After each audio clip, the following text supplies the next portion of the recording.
Well, hello again and welcome. Good morning, good afternoon, good evening, wherever you're joining me from. If you can please give us a thumbs up or tell us where you are joining from in the chat so that I know everything is working as expected. And whilst we are getting ready and waiting, let me talk a little bit about the book and the launch. As you might be aware, this was launched a couple of weeks ago. The Leadership Intelligence Handbook, 196 strategies and situations that you can apply in your business. You don't have to read it from start to finish. There's great references at the beginning and at the end of the book so that you can quickly find the topic that you are dealing with, the challenge that you are dealing with, whether you are a leader or a coach. All these sessions actually are straight from the book. So we're into part 3 of the 4 parts of the book.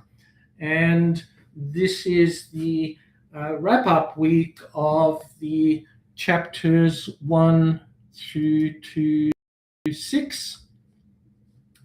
As I get this working properly. Right. So, we've covered over the last 6 weeks the part 3, chapters 1 through 6, and we are doing a wrap-up today. In fact, I was going through this this week as I was preparing for it. It's an amazing session. If you just do what's in this session, and use it as a reference to go back through the book, you'll do great in implementing all these. So again, if you haven't paid attention yet, this is it. The book is here, volume 1. Okay, in case you missed it, the launch has been happening throughout, well, I think since July. All right, we're at the end of the year, so congratulations for staying through all of that. The book is on Amazon right now, so you can get that there, and it's also in Kindle form. We will be launching an Audible version in the new year. The thing is, this is more of a reference book, so having it as a Audible that you listen to may not be as effective as you using it as a reference material, right? So again, Leadership Handbook, 196 strategies. Enjoy. All right, let's get into this session. It's a lot of fun. Thank you for the thumbs up. Welcome. It's very exciting. All right. So, wrapping up today, this is really important. It's your 30, 60, 90-day plan. In fact, I do this with companies, right? Taking them through this 90-day plan exactly the way it's mapped out here. We just dive into each of those in a lot more detail. As a workshop rather than, obviously the slides that you're seeing. But you can grab the book and you can work through it yourself. And that's okay too. So it's not for everybody to do one-on-one or one-to-many groups working with leaders and their team. So what we'll cover is I'm going to go back over the 6 pillars or the 6 chapters, talk about those. What we've covered so far in those 6 chapters and those 6 sessions. You can go back and access the recordings. In fact, it's on the website there, biq.org at the bottom, .com/events. And there you'll find all of the recordings from the previous sessions. Or you can go to my YouTube channel. If you want to subscribe, you can join our network. I'll talk about that later, and access other resources and other people within our network. Okay, so lots of tools, lots of resources to help you with this. And when we run this with organizations, we also provide some of the tools to actually track, implement, and make it more effective, tangible, and actually achieve your goals. So, chapter 1, recap. Lead by example. It's a very simple one. We often talk about it, but no one really provides a detailed what does it look like? Okay, and very important point that I make there. What does it look like is a behavior, right? It's an observable behavior. Behavior intelligence will get you to leadership intelligence when you start focusing on the behavior, right, as opposed to your mindset, your values, your beliefs. Nobody can read your mind, guys, right? They only respond to your behaviors. You impact and trigger other people through your behavior, not through telepathy or ESP or any of those things. You know, the only thing that works is what you do. So behavior intelligence leads to leadership intelligence. You want to be certified as a leadership intelligence leader, reach out and talk to us about that. So behavior sets the tone, instructions without actually practicing that and demonstrating it and actually making it a ritual through repetition just becomes, words, or as we've talked about many times, organizations have their points of culture on the wall as soon as you walk into their office, but nobody's really practicing them. So therefore, it's a waste of time, right? There's just words on a board, right? So consistency is important. I can't emphasize that enough. It's like anything else. You want to get good at something, whether it's sports, if you're learning to play tennis, golf, football, if you don't practice every single day, multiple times a day, you're not going to be great.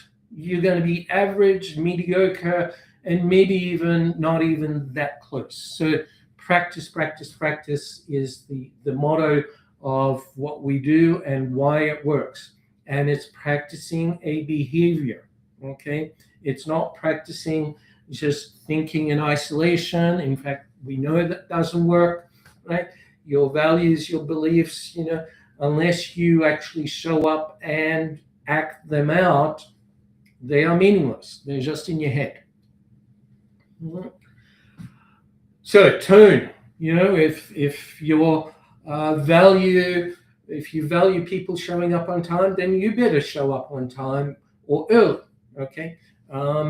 The engagement, how you engage with people, what is the relationship that you want to have with your team?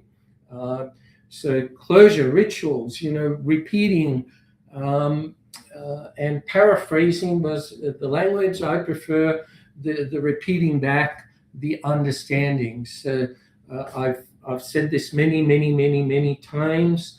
Misunderstanding is because of the lack of making sure people repeat things, that they fully understand what's required. And if you don't do that, you will end up in misunderstanding. I call it a 4-letter word. All right, it's inexcusable. I should never hear the word misunderstanding in any organization from any team member. Okay. Chapter 2, we talked about the culture. And what is culture? Culture is the common behavior that you observe throughout a team or an organization. It's observable behavior, right? That is repeating consistently for the same triggers, the same situations. The behavior is predictable because it's consistent and it repeats the same way every time. So how do you destroy that?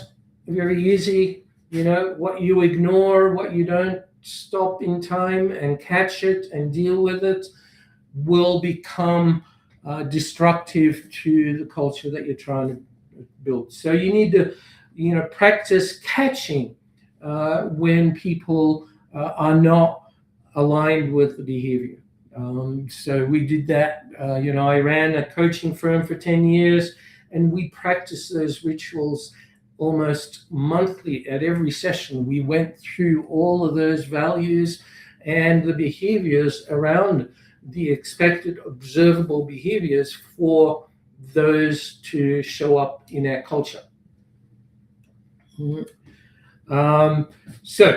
Modeling it, define 3 micro behaviors that you want to work on and track them. So if you don't track them and you don't monitor them, then they'll be forgotten, they're not visible, they are not remembered, and people forget about them, and it becomes that you're really sending a message that they're not that important.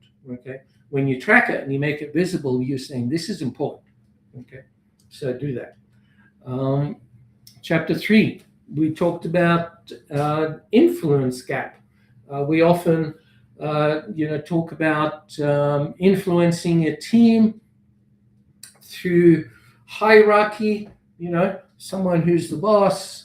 In fact, I was talking to someone just this week about that. Just because you are in charge of your department doesn't necessarily mean people will follow. You're not influencing through a hierarchy. You influence through behavior. All right. So behavior earns you the influence. Hierarchy, authority does not. Okay. In fact, we know of many cases, I'm sure you do as well, where that's really not working. All right. I'm not going to go too deep into that one. So people follow the consistency, the repetition. That's what real influence in culture is about. And it will scale. So, the 4 C's here are really powerful. If you follow that, you can create a great environment for yourself and your team, right? So connect, understand their motivation. Take some time to understand your team. Offer to help them first, contribute first before asking them to comply, right? When you've done those 2 things, we call it lowering the resistance, understanding the relationship, building a relationship, building rapport. People trust you more, and we talk about that also through the chapters of the book. Then co-create. That's important because, if you don't co-create, then it's back to being hierarchical rather than collaborative, influencing, and developing a trust. And make sure you celebrate. So show gratitude. We're at that time of the year where gratitude should, is important. We need to reflect on that and make sure that we do that effectively. I want to talk about that later, so that's why I'm kind of skirting that one a little bit. The chapter 4, we talked about the visible standards. People follow what they see. Okay. Again, this is behavior intelligence. It's not psychotherapy. It's not telepathy. If you don't see it, and if they don't see it, if you're not doing it actively, repetition, then you are going to lose out on people actually doing what you are doing. So they follow what you do, they mirror what you do, and over time, that's what builds the culture. That's what builds the influence, the engagement level. So that then builds trust, reduces emotion, less conflict, better understanding, and greater success in your leadership and behavior as a team. All right. Very simple. Pick one visible standard that you want to practice. Show the metrics, track the metrics. As usual, the tracking is important. All right. And then review it and ask people, what have we achieved? What's happened that is important. Mm-hmm. Chapter 5. Emotional neutrality, we talked about that. You need to control your triggers, right? Your emotions. And just because you are controlling it doesn't mean you're being aloof and not interested. It really means that you're creating an environment of trust. When you explode and fly off the handle quickly, what do? You create a culture of fear, right? And anxiety and stress and all of those things. When you control that and turn it down and just take the time to, give me a few minutes to think on this, let me get back to you. All of these kinds of things are important to show that you are giving thought to things, A, and B, that you're not going to be triggered easily and take it out on people. That's unfortunately it still happens and we see it a lot.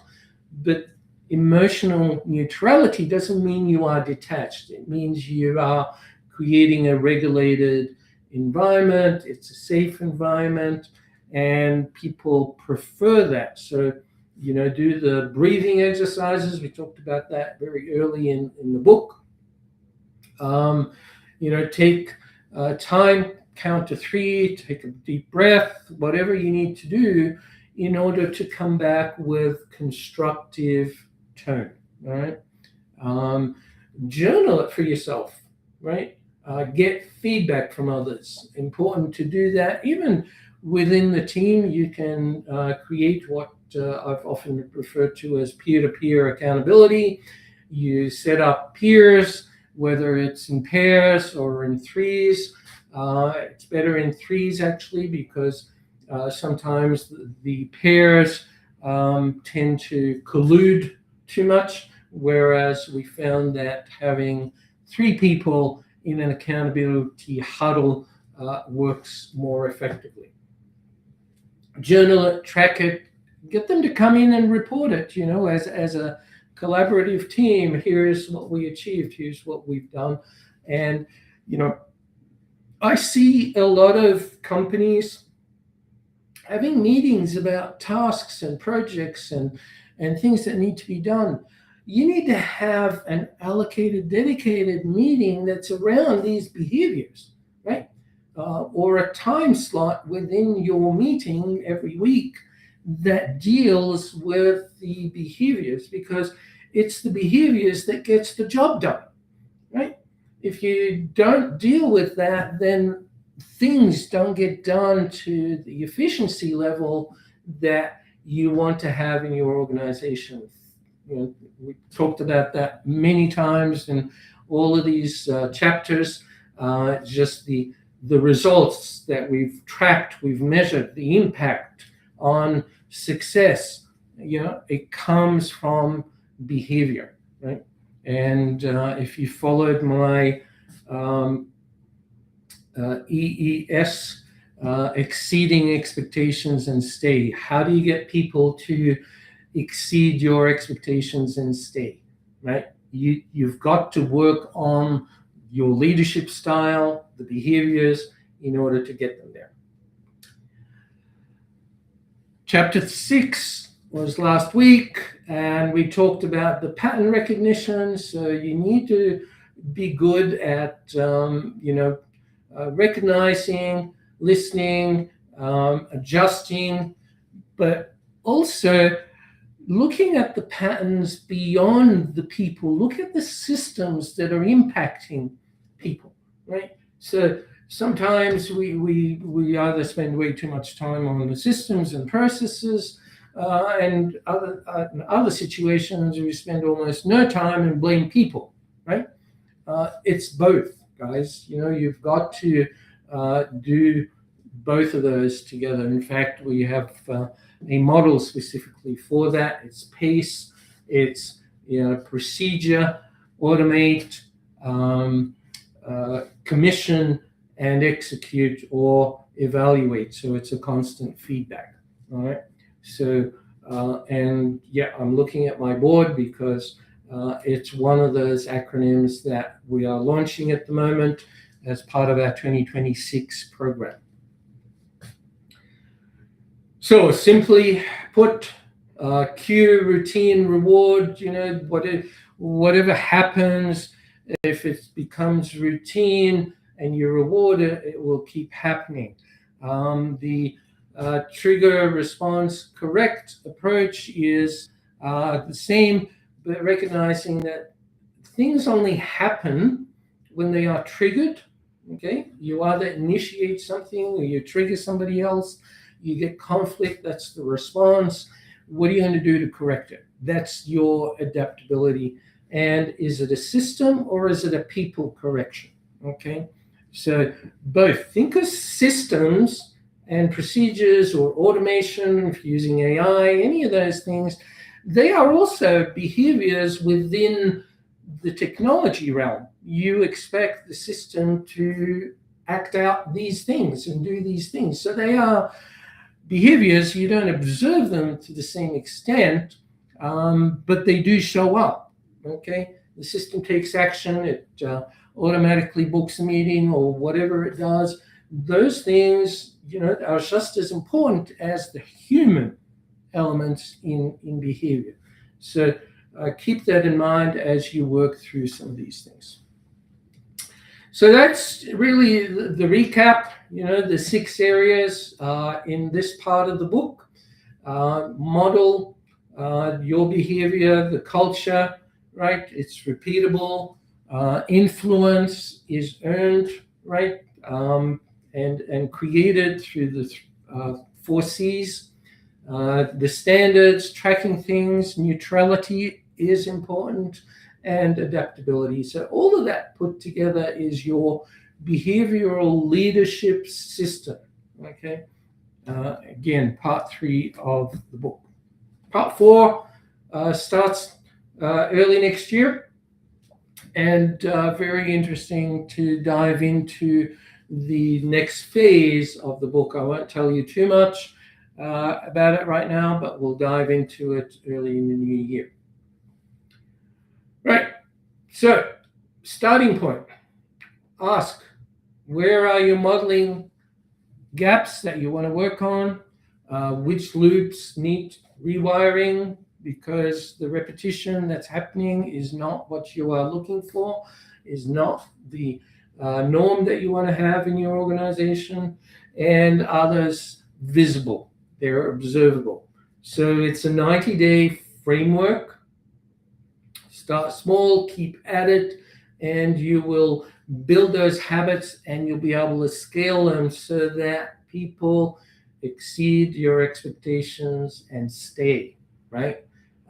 We often see superstars, and they leave very quickly because the organization is not aligned with what they want to have in place, right? So to get people to stay, you need to create an environment that supports all of these things. And we'll talk about that in part 4.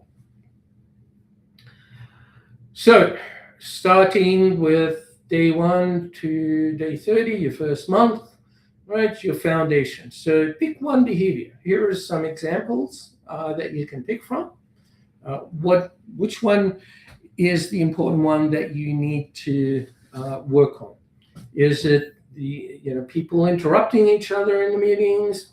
So the pause drill, consistency, or maybe showing up on time, or the tone audit. neutrality that we talked about before. Okay, so pick one and do that for 30 days. And like I said, practice. All right.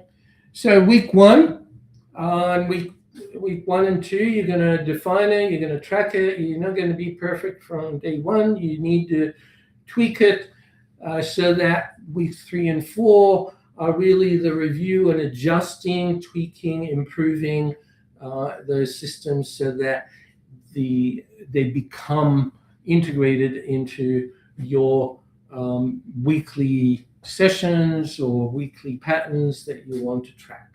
Okay, and reward, right? Don't forget to recognize and reward that. Month 2, you're going to be scaling that, right? Introduce a new behavior to the team, maybe.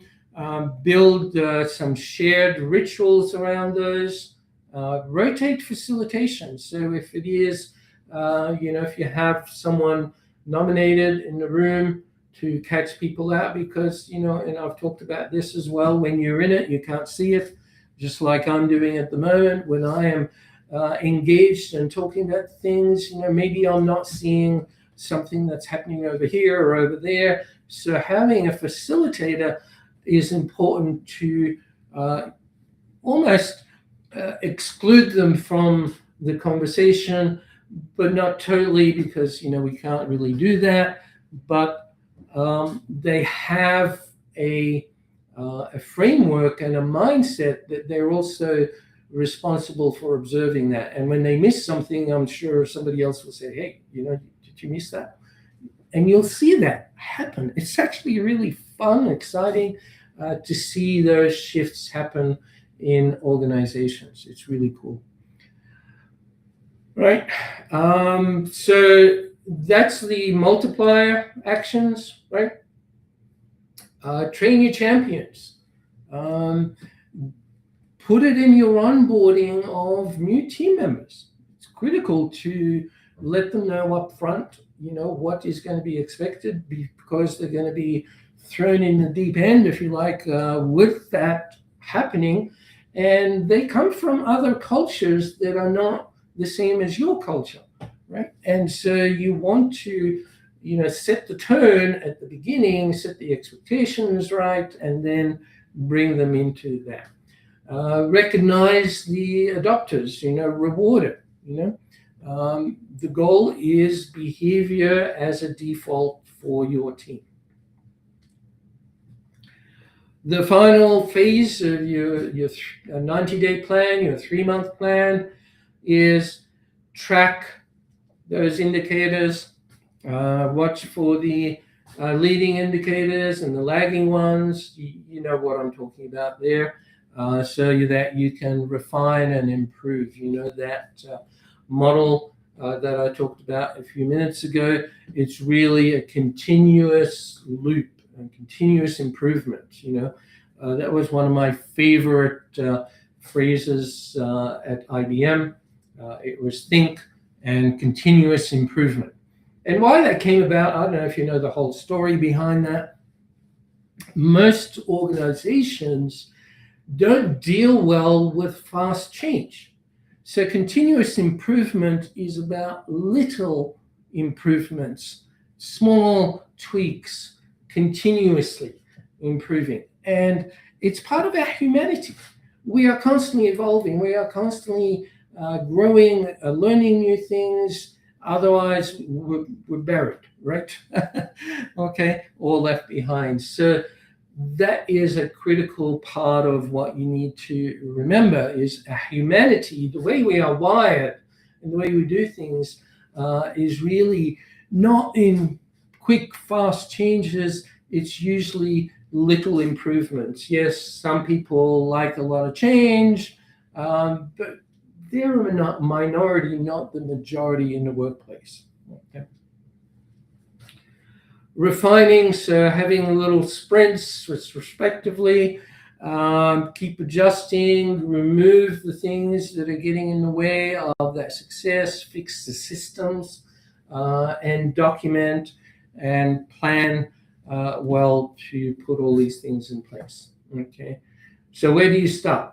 Well, where is your gap? So the column on the left lists a few gaps for you, and where to go almost in the book as to which area you want to work on. So if it's a culture gap, you need the value modeling, and you need to work on that. Right? Is it a safety issue where people don't feel safe? Then we need to talk about the engagement and the influence and the 4Cs, etc. Right? Is it a high stress environment that you're dealing with? How are you going to deal with that? The neutrality, the pause drills, things like that. You'd be surprised just how effective that is in high stress situations to be more productive and more effective. I know a lot of people don't like the word busy, and there's a good reason for that. Because busyness is a stressful, anxious situation. So you can actually be far more productive and effective by doing the pause and the neutrality to actually have a more effective team, more effective environment, get a lot more done in a shorter period of time by not having all those knee-jerk behaviors. Don't forget, AccuMatch will help you map all of those behaviors that are on your team so you can understand those behaviors. If I go back a few slides, the culture, the trust, the low engagement, all of these things show up on our AccuMatch map. And so it helps you to do those 4Cs where you understand people and take the time to listen, help, support, and co-create. So it's critical to just remind ourselves that, behavior intelligence really is founded by first diving into the AccuMatch map and understanding what behaviors show up in the workplace. AccuMatch is a workplace-specific map that deals with workplace behaviors and understanding how they got there. So your action plan now, okay, so do this. Take your 30-day plan, create your tracking system, and build the accountability group cohorts, if you like, that will work together to achieve that. Then look at scaling through the rituals and the metrics to ensure that you identify and reward what's working. So the implementation, your tone, your value, your consistency, influence, dashboard, pause, and I'm kind of repeating myself there, so you get the message.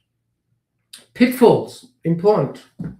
Too many new behaviors. I see this all the time. We've got too many things. I need to deal with this and this, and I don't like this and I don't like that. No tracking, no way of showing progress, improvements. We all fall into that. It falls into the busyness side of things. That becomes the excuse or the word misunderstanding. All those 4-letter words. I know they're longer than 4 letters, but you get what I mean. They are not effective in organizations. The private commitments, I do it in isolation. This is what I'm going to do with the team, No. Bring it out, talk to people, discuss it, get their input. Maybe your challenge is just your own and it's not realistic. So you can discuss it, learn how to help others, and co-create. Skipping reviews, right? Or, don't do reviews annually. They're not performance reviews. These are weekly reviews. That's what we're talking about. For things to shift quickly, you can't wait a year. That's just really punishment. That's not effective, Okay, so working the culture all the time, right? I mentioned, in the coaching firm that I ran, the whole team, we would do this at least once a month, go through all of the points of culture that we want to track, okay, and understand every person's perspective on them, right? So we've done it. It works. It's really powerful stuff. Okay, you got to love it. You got to love an environment where people are excited to work with you. They're excited to be there, right? As opposed to an environment where you constantly feel like herding cats or dragging a herd of elephants behind you, right? It's too hard, People, you focus on how do I get people to exceed expectations, right?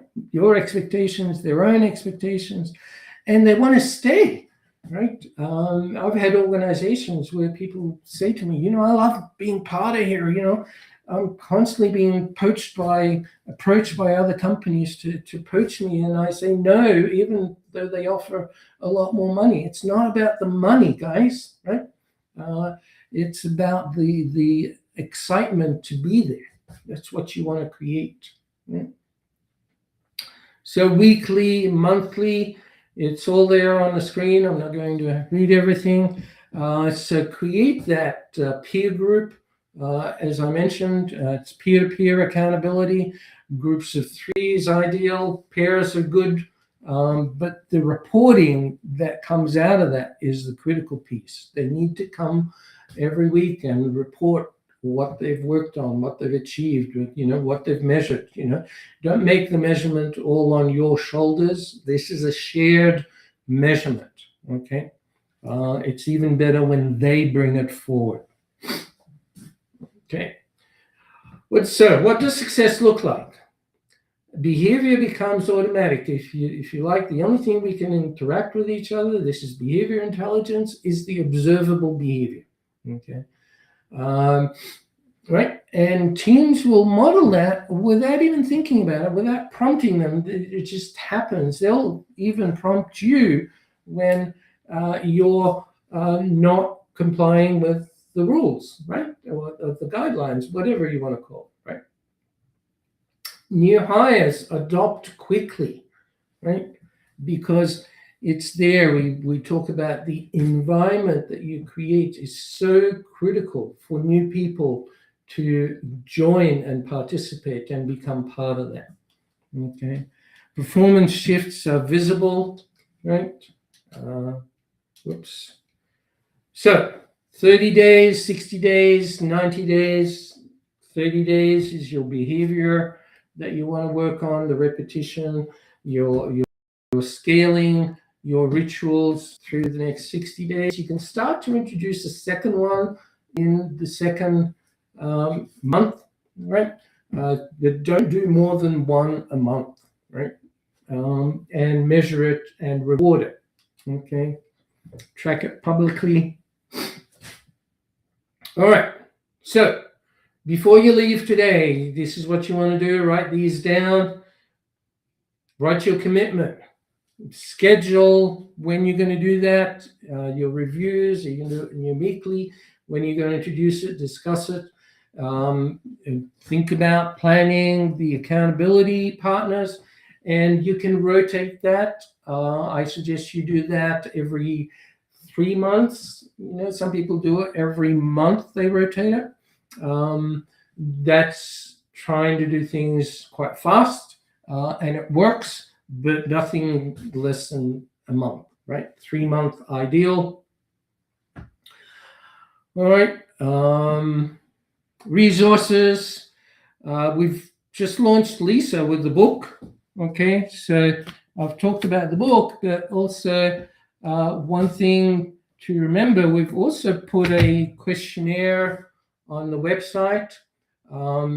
It's biqorg.com/Lisa, right? No more complicated than that.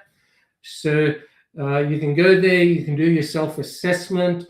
It will give you a report on at least a couple of things that you can work on and practice straight away. So you can get that. If you want to work with one of our certified coaches, or you want to become certified yourself, do reach out.